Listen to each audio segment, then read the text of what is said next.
infected. And right now, the data is, I think, maybe a couple of hours old, but we have reports of Omicron in 38 countries in all 6 WHO regions. And we do see increasing trends in Omicron in South Africa. So there is a suggestion that there is increased transmissibility. What we need to understand is if it's more or less transmissible compared to Delta. The Delta variant is still dominant worldwide. That's important to keep in mind. So we need to see how Omicron compares with Delta when they're both circulating in the population at the same time. So it'll take a few more days, for us to get that information, and we're grateful for that research that's ongoing. With regards to severity, we have reports of people who are infected with Omicron that range in disease severity, from mild disease all the way to severe disease. Initial reports of Omicron came from a cluster of university students. And these tend to be younger individuals, and those individuals tend to present with more mild infection. So there was initial reports that it tended to be more mild, but it's really too soon. Because first of all, everybody who is infected with SARS-CoV-2, regardless of what variant, will always start out with a mild disease. And so maybe it will stop there with mild. Some people are asymptomatic, of course, but it may stop with mild disease, or it may take some time to develop severe disease. So it's too early for us to really understand severity for Omicron. We do also note that South Africa has reported increasing hospitalization rates, but that could be for the fact that we have more cases. If you have more cases, you will have more hospitalizations. If you have more hospitalizations, you'll have more deaths. So we need to determine, is it the factors associated with just any virus that's circulating in the population? Because if people are mixing, you don't have public health and social measures in place, and you add another variant, you will have more cases. Or is it actually the variant itself that is causing more severe disease? So that also will take some time. We're also looking at the impacts of our countermeasures. The big question right now are the vaccines. And this will take a little bit more time for us to understand the impact on our vaccines that are currently in use. Now, this variant has a number of mutations, a large number of mutations, some of which we know a little bit about because these same mutations have been identified in other variants. And there's other research that has been done, for example, with alpha, with beta, with gamma, with delta. And so we have some clues that we may have some reduced efficacy of vaccines, but we don't have that information yet, and it will take a week or 2 or 3 to get that.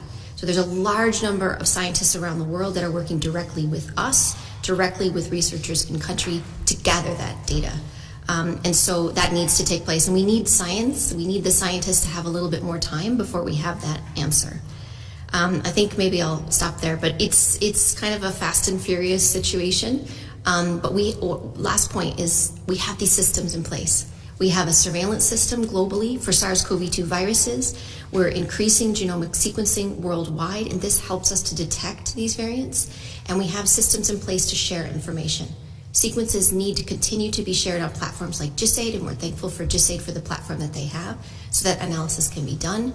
And we need researchers to communicate with each other, share their findings, and especially to share their findings with us so that we can make the right policy, advice, decisions, so that countries know what to do. Thank you so much, Maria. Mike, do you have any reflections on the new knowledge in such a short period of time, actually since last week until today, on this new variant? Again, with thanks to all those countries around the world who are really following up very intensively on the cases that they have, in particular to South Africa and Botswana, for the work that they have done. In fact, some of the best data has come out of South Africa in the last number of days. And it is, I agree with everything that Maria says. Clearly, the virus does appear to be transmitting efficiently, and we saw that before with Delta. So again, there's certain things we should be surprised with virus, and other things we're not necessarily surprised with. I think we've all spoken collectively, even on this platform, many times about how one virus can replace another. The question is, in replacing another virus, what are the implications of that for our diagnostics, for our therapeutics, for our vaccines, or for what we do to stop the virus? And right now, we've still got to keep doing the things we're doing, particularly in Europe, but all over the world, especially given that 99% of transmission going on in the world is Delta. to stop that virus. And if we do those things to stop the current strains that are circulating, then I think we'll be doing the right things to stop the Omicron variant, should it gain further foothold in the world. But just because we have a new variant doesn't mean the situation is going to get worse. It means we have more uncertainty now. And dealing with uncertainty is difficult. And it's not easy because everyone was trying to get back to some kind of normal. But as we said here last week and the week before, with Delta, there was no normal. But it introduces a level of concern and a level of fear and a sense of more exhaustion that we all feel. Well, here we go again. But, you know, we knew this was going to happen. We spoke about it collectively here in this social media group. It's not a surprise that it's happened. And the right things are getting done. The right science is getting done. The right evidence is being collected. We've seen extreme transparency on behalf of the countries that have engaged. We're seeing a lot of the really positive behaviours that have led us to gain the knowledge we have. And now we need some patience to wait to get the answers from all of that data, which will come, and those answers will come. But we need that patience. And while we're patient, we have to recognise that the sky hasn't fallen in. Life needs to go on. And I think people out there have just got to get a sense that science has this, we have this. We're going to get the answers that everybody out there needs. We will make any changes that need to be made in any part of our control programs based on science, based on evidence, not based on fear, not based on politics, but based on public science, on national governments working with us, with international institutions to make good decisions that are in the interest of the public. They're not in the interest of profit, but the interest of public health. And I believe we have the architecture to do that, but it's just going to take a little time. In the meantime, I would say to everyone is do all the things we were doing before, because it's good for Delta, it's good for Omicron, it's good for any other variant. So keep doing what you're doing. If you were offered a vaccine, get vaccinated. Because right now, that's your best bet for any of these variants. And we'll wait to see what the outcomes of all the different investigations are. But caution now, not just because of Omicron, because of the other variants, Delta as well. And it may be that because of all of this increased activity and because of Omicron, we just may have to curtail some of our social mixing and gatherings over the coming weeks. And I know that's not a nice message for anyone to hear, but we were in that situation anyway without Omicron. We were in that situation anyway. I think what Omicron does is gives us an extra incentive to recognise that we're not out of this yet. Virus is not done with us. But as I said, we need to trust in the science now and be patient and not be fearful. We will be able to do whatever needs to be done to adjust our strategies, to adjust our countermeasures. We can do that. And this is a moment when science does have it. And we got this, and we're accountable to everyone out there to make sure we get these decisions made as quickly as possible, based on best evidence and in the public interest, using public institutions to make those decisions.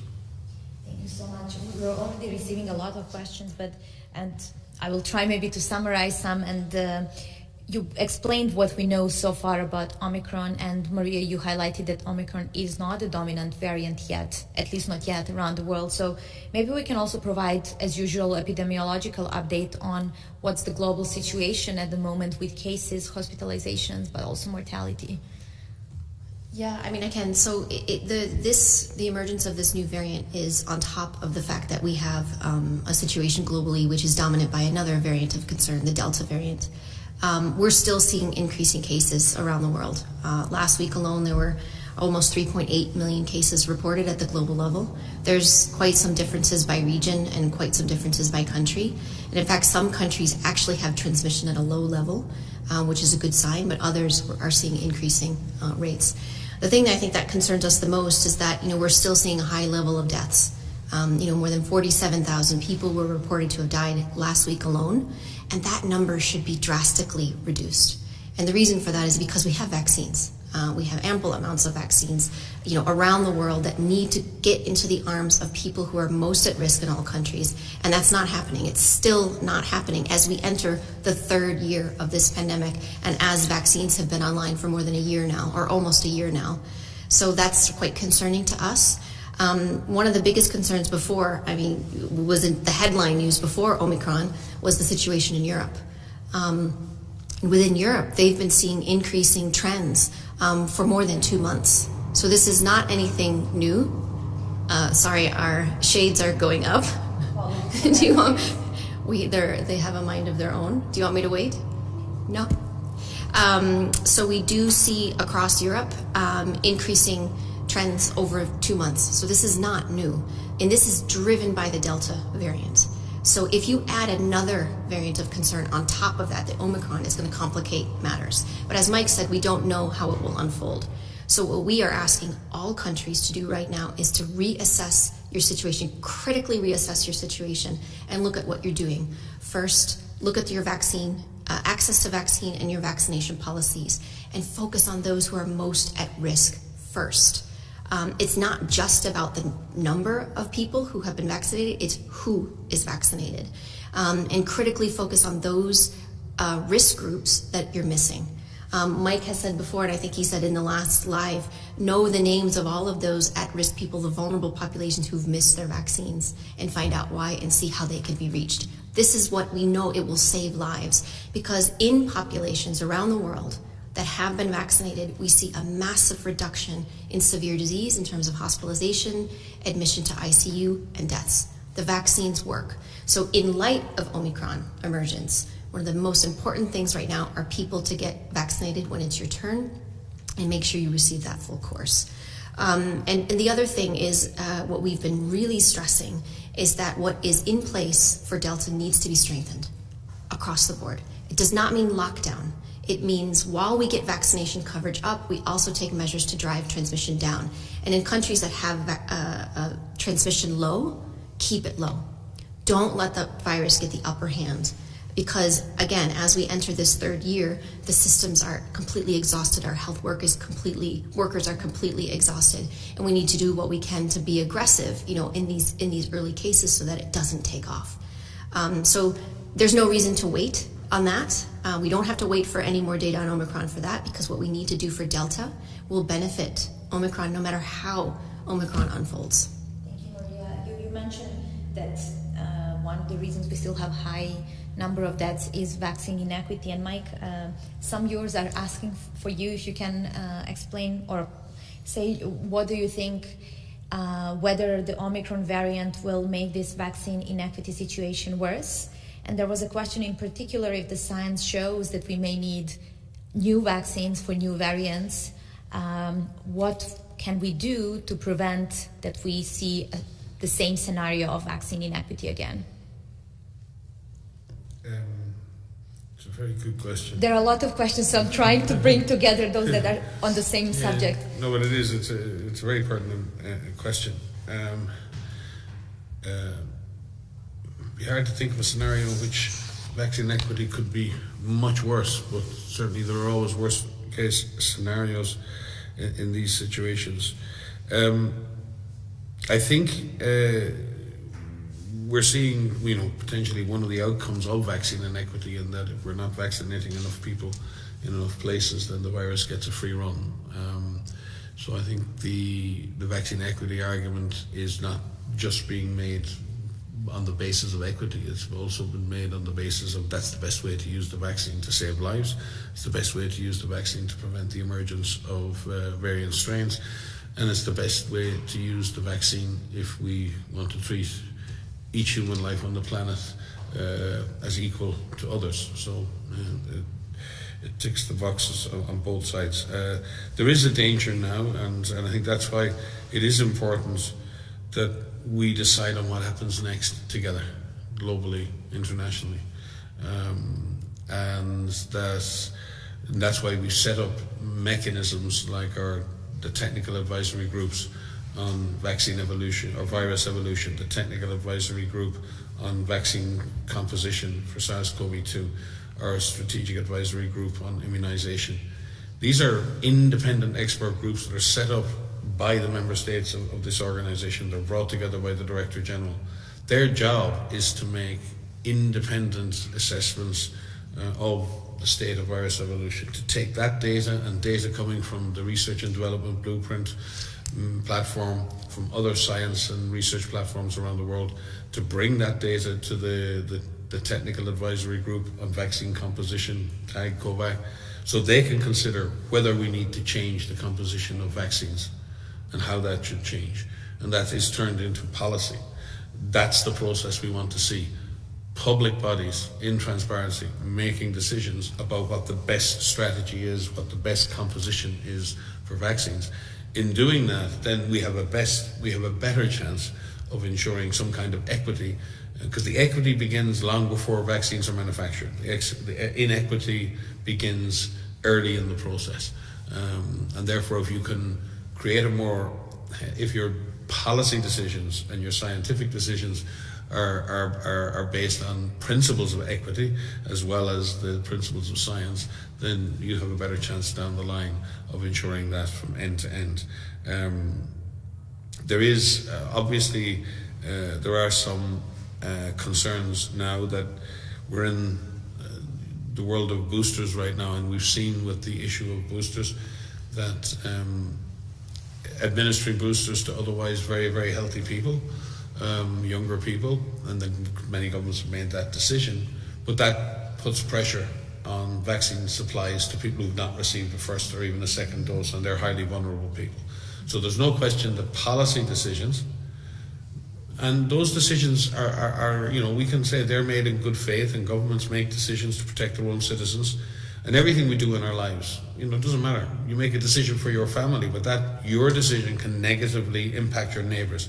It could negatively impact your community. So no decision you make in your life is uniquely reserved. The consequences are not only for you, they're for people around you. In the same way, we make decisions at national level, which on the face of it sound logical, and they sound principled. And they are within the context of your situation. But when you look at that in the context of the global community situation, those decisions are not so smart or equitable.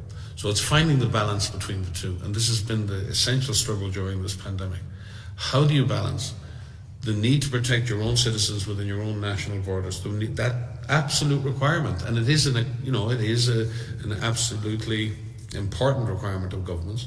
How can governments do that and at the same time deal with the issues and responsibilities to the global community and make smart decisions about how you use the vaccine to save the most lives, to prevent the emergence of variants? And I do see that if we're in this particular case, and there is no decision now, right now there is no need to change the vaccines we're currently using. Not at all. There is no evidence to support that. There is no evidence there to say we should change. But there's a lot of work going on to look at, if we were to change, how might we change those vaccines? And that work needs to be done up front. We need to look at, well, if we did have to change, how would we change it? If we did have to change, would the vaccines actually do the job we designed them for? So that preliminary work is already underway. But what we can say right now is that we need to change the vaccine. Right now we have highly effective vaccines that are working. We need to focus on getting them more equitably distributed. We need to focus on getting people most at risk vaccinated, the ones most likely to be hospitalized or die. We need to be laser focused on that objective, but at the same time do the work we need to do scientifically to prepare for a moment in which we may have to change things. And we're ready. We have the systems in place to be able to do that. But to answer the question briefly, yes, every time you change anything, the danger is that you will harden and hardwire inequity further into the system, or you amplify the inequity by not thinking about it as you go through the process. But it's also an opportunity in the same time to change the game the other way. There's also an opportunity for everyone to recognize, to recommit to the idea, the principle, that we're all in this together. And not just from a solidarity point of view, but from the point of view of the best way to prevent this virus evolving is to share vaccine equitably around the world. Maybe this is just another warning shot to us that we're not doing so well on equity, and if we were doing a bit better, equity, we might be doing a bit better in this pandemic response. I'm thinking of Mike's explanation is just excellent, and I think what I would like people to understand who are watching this, because we talk to policy advisors, we talk to governments, we talk to scientists, but this is for the general public too, right? We need people out there to understand that we're on it, in the sense that we, WHO, our partners, our scientific collaborators, our member states are on it in terms of tracking variants. What is emerging? And this is, this variant was detected very, very quickly. It was reported to us very quickly. And as Mike has said, the process is in place. The process to analyze, to assess, to debate, what does this data mean and what will it mean for policy decisions? So there are a lot of people on it, regardless of if it's weekends or holidays, and of course many holidays are coming up, but there are many people that are looking at this. But from a general public point of view, what does this mean for you? What it means for you is that there are tools out there right now that can help save your life. And these are safe and effective vaccines. With the Delta variant that is dominant, your chances of going into hospital, needing to be admitted to ICU and dying are far, far less if you are vaccinated than if you don't have that vaccine. And that's what vaccine equity is. It's making sure those people who are most at risk get the vaccine first before we start giving more doses to people who are already well protected.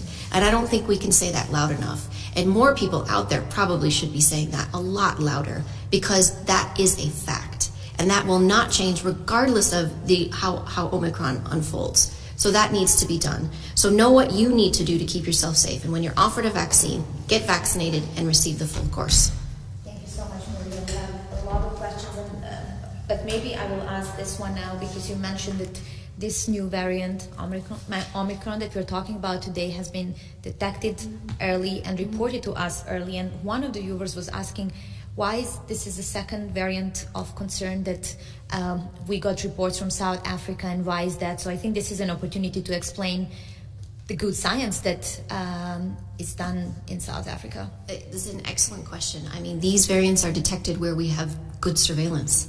And this is also a cry to have better surveillance around the world, to not only detect variants, but detect the virus, first of all, but to have sequencing be done so that we can look for the emergence of these variants. Now, South Africa has worked very hard over many years, and in particular over the last 2 years, to increase their surveillance around the country, to support other countries in Southern Africa to do sequencing. And the fact that they were in a good position to be able to do those sequences, contact us, which we're in regular contact with researchers from South Africa, present to our technical advisory group for virus evolution, share their sequences with GISAID, with the world, put us as WHO and put everyone else in a better position to take some action. So South Africa was the first to report this variant, but also keep in mind, as sequencing backlogs get caught up, because there are a lot of sequences that haven't yet been sequenced from November, in many parts of the world, not just in Africa, but even in Europe, the timeline may change. So some of the earliest cases of this particular variant may very well not be in South Africa. We should also thank Botswana for the work that they did, because they also detected this variant very early and shared that information. So countries that detect these variants, that share this information, should not be punished, because we really need an open and a transparent system so that organizations like us can take that information and advise. And so I think that's a really great question. It isn't a negative that they've identified it. It's in fact quite a positive. And we'll thank them again for all the great work that they're doing. Thank you so much, Maria. I'm gonna go back now to the first question that we received today. A viewer on LinkedIn is saying, I would like to know how Omicron variant can be diagnosed. Ooh, that's a good question. So people, you want me to start or you want to start? I'll start. So that's a really good question, because, when people are infected with this virus, it's a respiratory virus. So people who have COVID-19, which is the disease, can range from anything from very, very mild symptoms, loss of taste, loss of smell, all the way through very severe pneumonia and death. And then, of course, you can have people who are asymptomatic.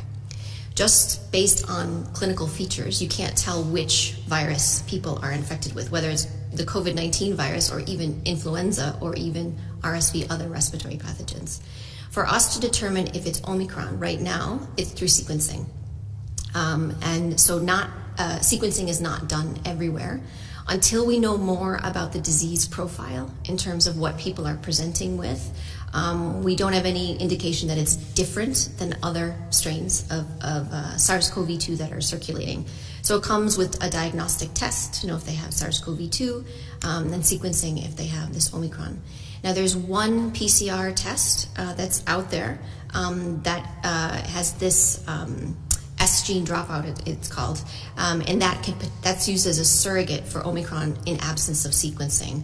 But we don't know enough about that yet because alpha was also detected that way. But you don't know what you're infected with until you get that diagnostic test, which is why we need better testing around the world, a quick result, and then linked to public health action. But the viewer at home, if you are feeling unwell, there's steps that you can take to get tested, to make sure that you isolate and you protect yourself and your family, that you get into the clinical care pathway early. It shouldn't matter which variant you have. Just make sure that you take care of yourself, you seek care, and then you prevent the virus spreading from you to other people. Thank you. I mean, that's the thing. Regardless of the variant, if you're unwell or you feel symptomatic, in many cases aren't, but if you're feeling symptomatic or if you're a very close contact of someone who has been a confirmed case, but let's say you're just feeling unwell and you have access to tests, get tested, self-test, get tested in a local clinic, because if you are a COVID-19 case, even if you're mildly symptomatic or asymptomatic, you will transmit to other people if you go to work, if you engage in social activities. We saw that, and we've seen that with the Delta strain returning in Europe. Even people who are vaccinated participating in the transmission chain, even though they're not getting sick themselves. So that's the fact, and that doesn't matter which variant you're infected with. And I think we really do. I think everyone's become a little complacent around that in the last number of months. Certainly here in Geneva, in the office here, you'll hear my voice. There's a cold going around at the moment, and I don't know whether the number of PCR tests and antigen tests we're taking and having to make sure that everyone stays well. And I think that's important, that we expand the use of testing where we can. Now that's easy to say in a European context. That's not so easy when we talk about developing countries. And there's another inequity there, which is it's not just vaccine inequity, but there's a lack of equity in the availability of tests. There's a lack of availability or equity in the availability of all the other measures we use.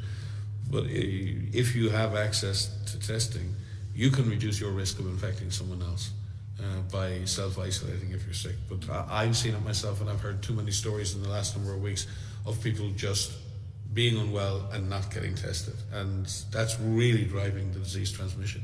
Because one individual in a situation like that, especially often someone who's well because they're not sick, so there's no signal to anyone else that they're sick, can do a lot of damage and spread a lot of virus in a work environment or in a mixed social environment. So it's really important that people get tested if they feel they've been exposed or if they feel unwell. Thank you very much. And just Maria, maybe to clarify, because several viewers on Facebook were asking about the symptoms from the Omicron variant. As far as I understood, we don't have any information that it has different symptoms than others. That's correct. Yeah. Thank you. And it's our quickest answer. And one very important thing I think for people to understand, because you'll hear this on the TV, and it is good news in a sense, but we have to also be cautious, because a lot of people are saying, all the cases are mild, and God, I hope that remains to be the case. But we saw that before with Alpha, with Delta. At the beginning, when a new variant arrives, it tends to spread most quickly in those people who are mixing most socially. And in South Africa, that was mainly younger people. So the fact that most of the cases are mild reflects probably the fact that it's spreading amongst otherwise young and healthy people. And there's also a time factor. It takes time, unfortunately. We saw that as well in previous waves of this pandemic. When the incidence rate goes up, it takes a week or two for that to result in hospital admissions or deaths. Now, I hope that the current increase in transmission and the current increasing numbers of the Omicron variant do not result in increased hospitalizations or deaths. But based on the data we have from a mainly younger population in which we have a highly transmissible strain, you can't say with absolute certainty that we won't see, because someone was saying to me the other day, it could be even less virulent than the Delta strain, and then it'll be great, won't it? And I felt like saying to the person, I wish I had your optimism. So I think we need to be careful in the coming weeks to keep an eye on the data and the hospital admission data, just to be sure that we're measuring the right thing, because we don't want to give false reassurance to people, and neither do we want to scare or bring fear into people's lives. So you'll hear a lot of things in the coming weeks, and I think it'll be a bit of a roller coaster for everyone, quite honestly. Today it'll be, yes, everything is fine and it's going to be fine, and tomorrow we'll hear something else. There'll be papers produced, there'll be preprints going online, and everyone will kind of swing a little bit over the next week or two. And we just need to stay centered and not go to the extremes of any analysis, and just stay balanced in how we look at the data that emerges. And we're doing that together in real time. There was a time when scientists would look at all this data and nobody in the public would know, and eventually a month later, there'd be a result. That's not how the world works anymore. Everything is happening in real time. Data is out there in real time. You're all getting the data as we're getting the data. So that's great, because that's fantastic for transparency. It's fantastic for openness. It's fantastic for community empowerment. But it's also unsettling because the answers aren't there. And that's the world we live in. So we've got to get used to living in that world where getting the real evidence and answers is slightly behind getting all the data and all this kind of unlinked information. I know that sounds rather philosophical, but that's the world we live in, and we all live with that uncertainty. Even for myself, I would like to know the answers, even for my own family, to be able to give reassurance to my own family, and we can't. So I think, with all the advantages we have of these wonderful platforms, social media, and all of that process of opening up and getting rid of the old information silos and the cabals of information, it's fantastic. I love that. But the price of that is the kind of uncertainty we feel right now, until we pull all that information together. Thank you, Michael. I'm glad you brought that up, because actually several viewers were asking if this variant is more deadly than others, and do we have any deaths reported so far from Omicron? And I think you just answered now that we don't know yet fully. We just don't have the full picture yet. And I think, as Mike said, I've actually said several times today, I think that the next days to weeks will be a little bit confusing, a little bit messy, because we won't have that certainty that we want. And there will be a lot of papers that will come out as preprints. And we are in a good position where a lot of those researchers are presenting to us before they even become preprints. But it will swing, as Mike says. We'll have some information and it will seem certain, but we have to look at the evidence as a whole. And we will, make these assessments with our partners and pull it all together and advise based on a collective knowledge, as opposed to one piece here and one piece there. But it will be a little bit messy in the coming days. But it doesn't mean that the right studies aren't underway, and it doesn't mean that the right studies will come. So the ones on vaccine, which everyone is most concerned about, or seems to be most concerned about, those will take a few weeks. And we need the scientists to have the time to do that. But from a policy perspective, from governments, what we're asking for is for governments to really double down on the efforts against Delta. Because in the Northern Hemisphere, we are already seeing increasing trends in cases. And in some countries, especially where they have low vaccination coverage, we are seeing increasing hospitalizations. We're seeing ICUs overwhelmed now. So if we can double down on the efforts to suppress transmission, drive transmission down, again, I don't mean lockdown, I mean the use of masks, physical distancing, avoiding crowds, supporting people to work from home who can, because many people can now, so that those who cannot work from home have less congestion on public transportation, for example. Make the investments to improve ventilation where we work, where we live, where we study. All of that takes time, but that needs to be invested in now. And so what governments do in the next 2 weeks, 6 weeks, 8 weeks, 10 weeks, will determine how Omicron unfolds. So if those measures can be enhanced, if surveillance can be enhanced, if we can reduce transmission as much as we can now, this will benefit however Omicron unfolds. We will keep saying that because I think that's a really, really important message. And the Director General gave that message to all member states this week. And it resonated. So we will keep repeating that because it's really critical, especially in the Northern Hemisphere as we go into the winter months. People will spend more time indoors. The holidays are coming up, so we will increase our social mixing. Do not let your guard down. This pandemic is not over. Thank you, Maria. Here's a question from Niam Dudi, watching us on Facebook and saying that South Africa has reported an increase of hospitalized young people. Is there a link in this with the new variant and the lack of vaccines in that age group? So we do see increasing hospitalizations across South Africa, as I mentioned in the beginning. We don't have the outcome data for those individuals. We haven't seen an increased risk of death yet. So we have to wait to understand how those patients will do. But we don't see any change in mortality at the present time. And as more information comes available, we'll let you know.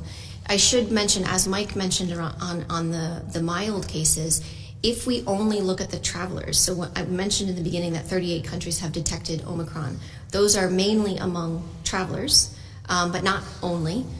Those individuals tend to be mild as well, because if you're traveling, you're not sick, or you shouldn't be traveling if you're sick. So there's a bias in terms of what is being detected at the moment, but that will change over time. And just on that, numbers of people coming into hospital increasing is a concern, but remember, South Africa had reached a very low ebb in the pandemic. South Africa had really had very low numbers of cases daily up to this surge in the last couple of weeks. So you would expect from a very low level of hospitalization, if you get a very rapid increase, even of a reasonably mild variant, you'll see more hospitalizations just because you've got a lot of cases coming through the system at one time.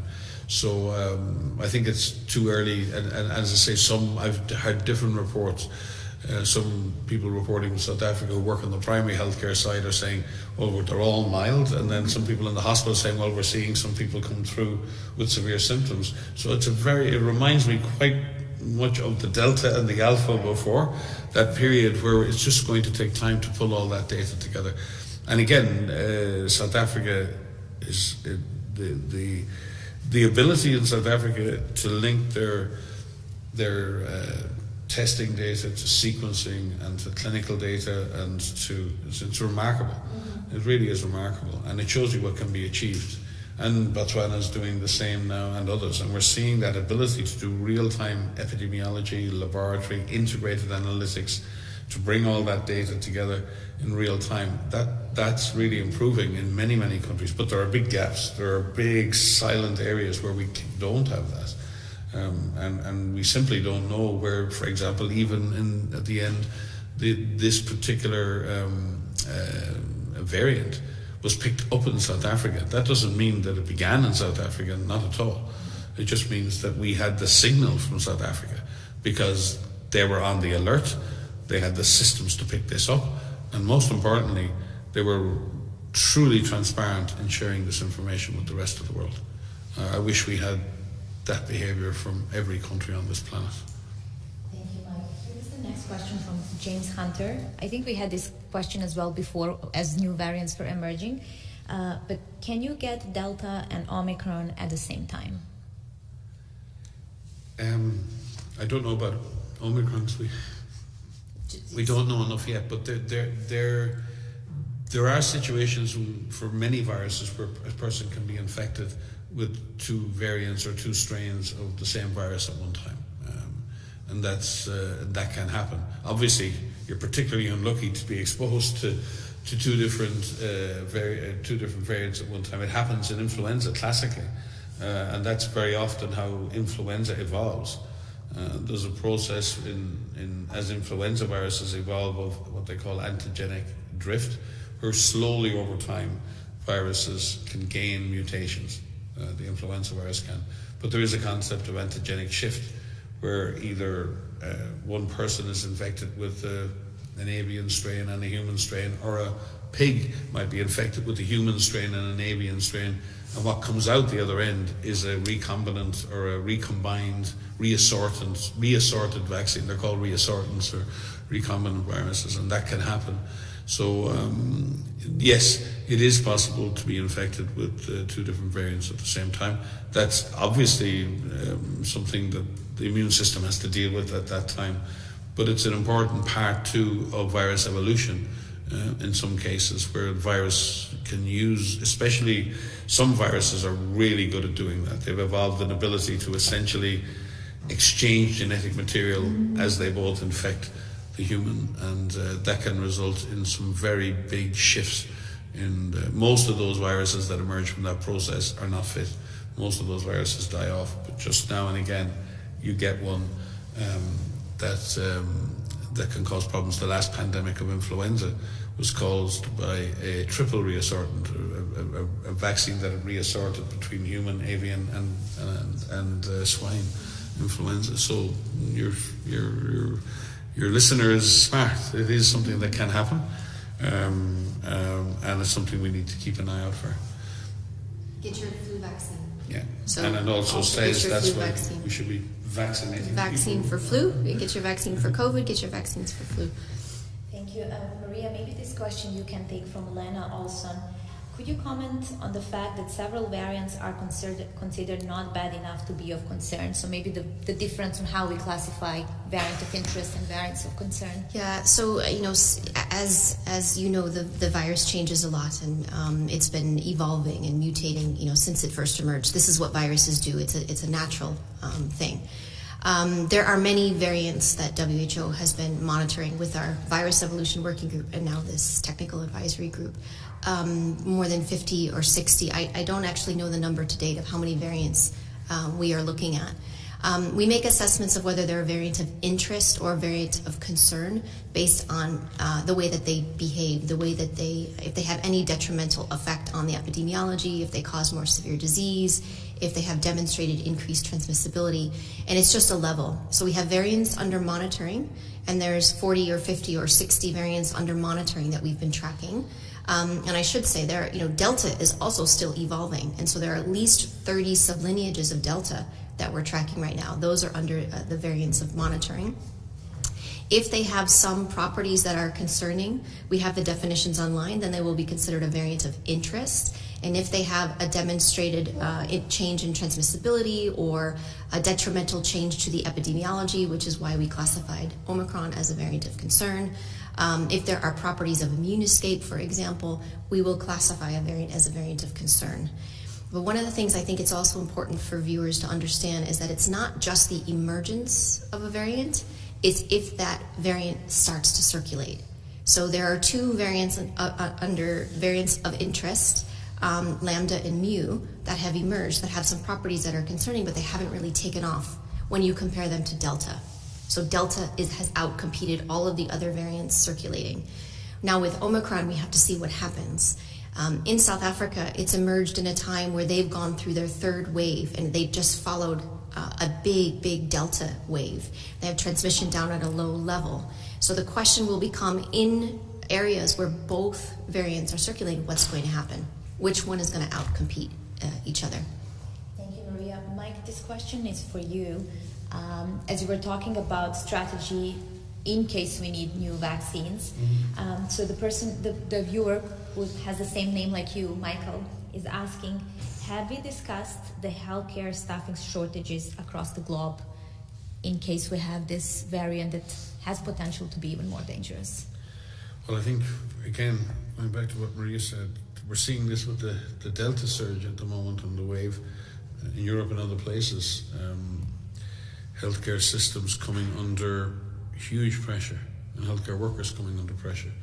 And that's even in the context of fewer admissions, because health systems are tired, exhausted, health workers are tired, and we're seeing a lot of health workers leaving the professions because of this sustained stress and strain. In some countries because of stigma and attacks, terrible and otherwise, on health workers. So it's not been an easy time for health workers for all kinds of different reasons. So yes, it's not the specific emergence of Omicron that concerns me. What concerns me is the sustained transmission that leads to sustained pressure on the health system. And it doesn't matter how good you are at anything. If you have to do it for too long, you get inefficient. If you have to do it for too long, you get exhausted. You know, can you imagine being a health worker in the current environment, working in an intensive care unit, working on ventilating patients again and again and again? It's tough. And we have that going on and working beyond your capacity the whole time. You know, it's one thing to operate at 90% of your capacity and you can sustain that. But imagine operating at 200% every day, 7 days a week. You know, something has to give. And I think the mental health of many health workers has come under huge strain. I think their families have come under huge strain. And some of them have decided that in their own interest and that of their families, they're moving out of the profession, which is really sad. But also, systems to an extent have not protected them either. Why would you stay as a health worker working in a front line of a COVID-19 ward if you don't have personal protective equipment, if you haven't got a vaccine? And think about that. We talk about equity. There are health workers today going to work in low-income countries in COVID wards who are not vaccinated. You know, we're vaccinating the budgies, you know, and the parakeets, you know, at this point, and in the Northern Hemisphere. And there are still health workers out there, and we expect them to go back in and fight the next wave of Delta or whatever comes from Omicron. What are we asking them to do?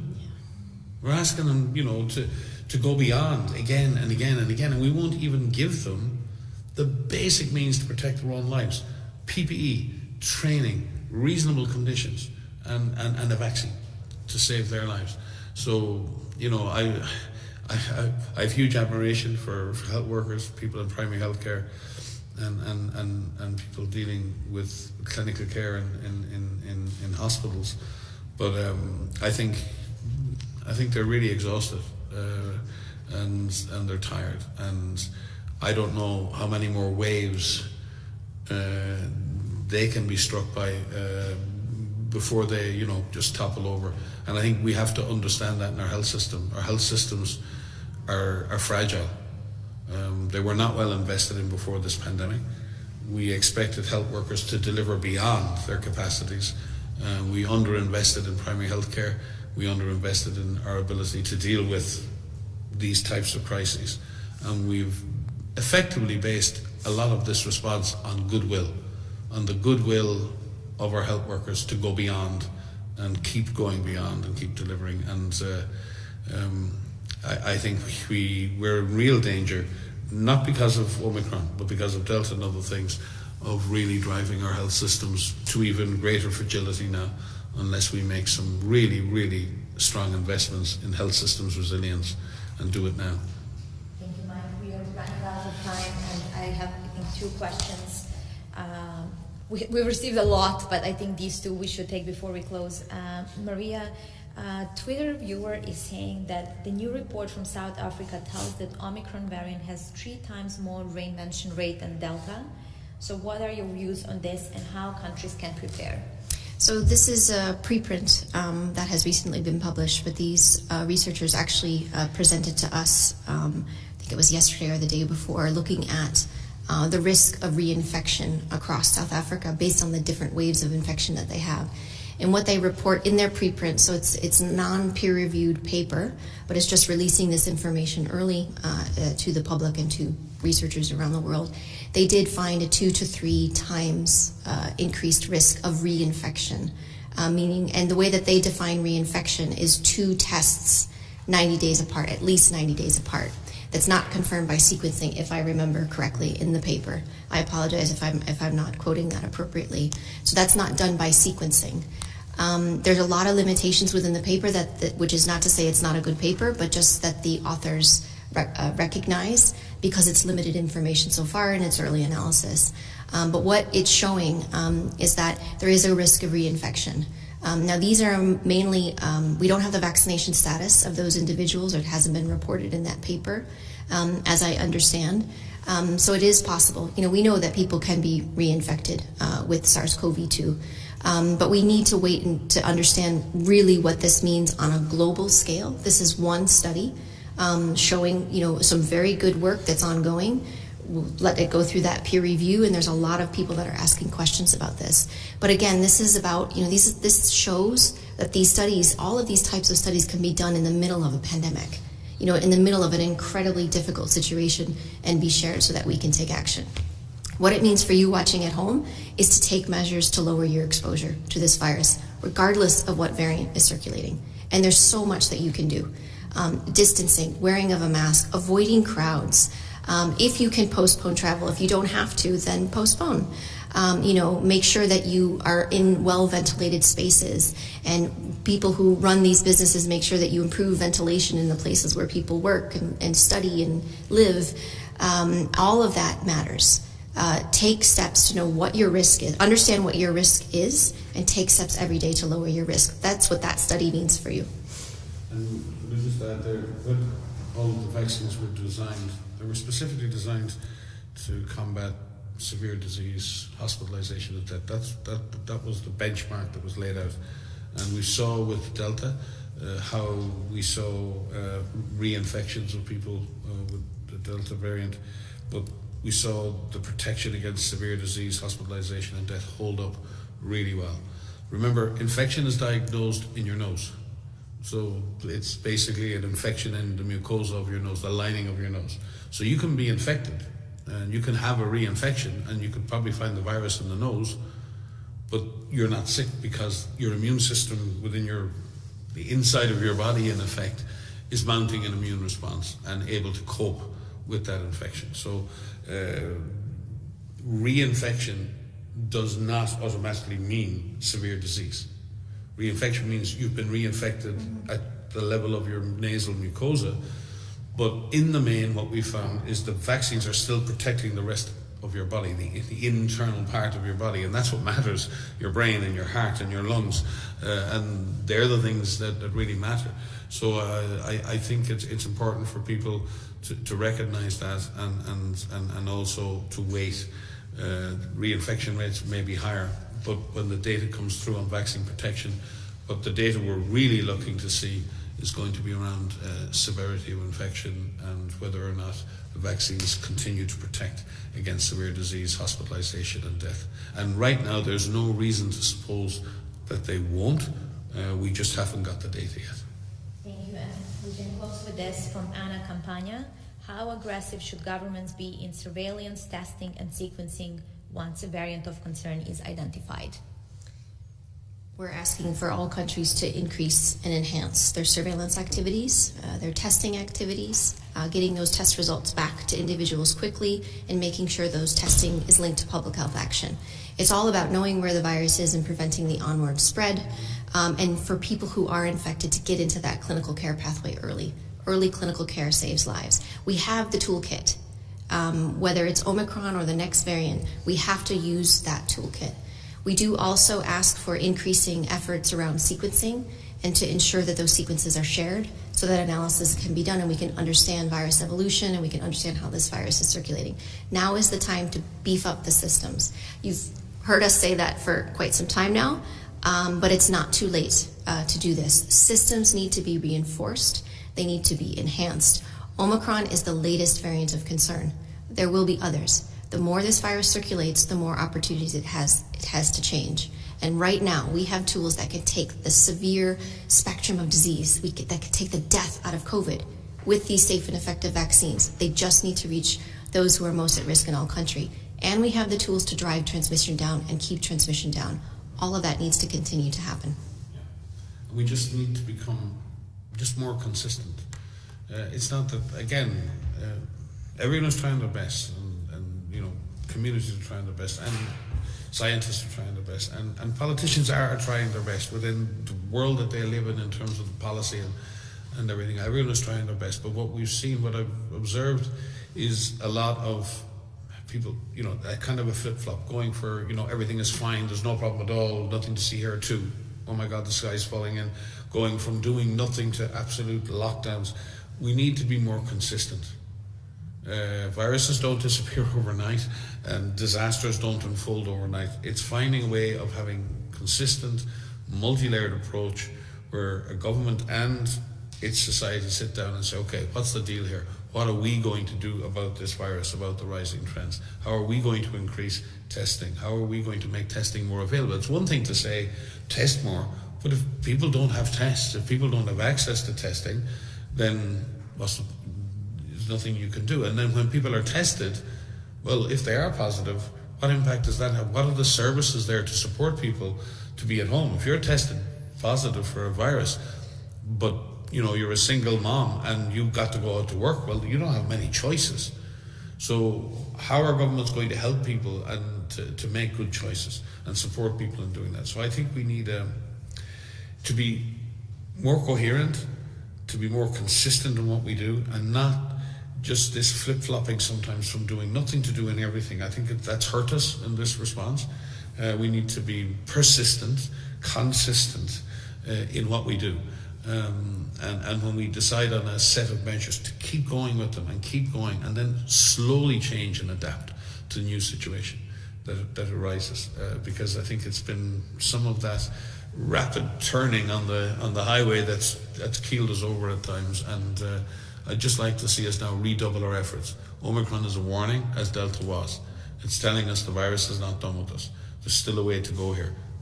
Maria keeps saying it, the pandemic will end, but we need to do everything we can to make it end, and we just need to recommit now to doing the things we need to do. I know it sounds deadly boring, but it's just the way it is, and we'll just sit here every week and just keep saying it, because it's the only way out of this.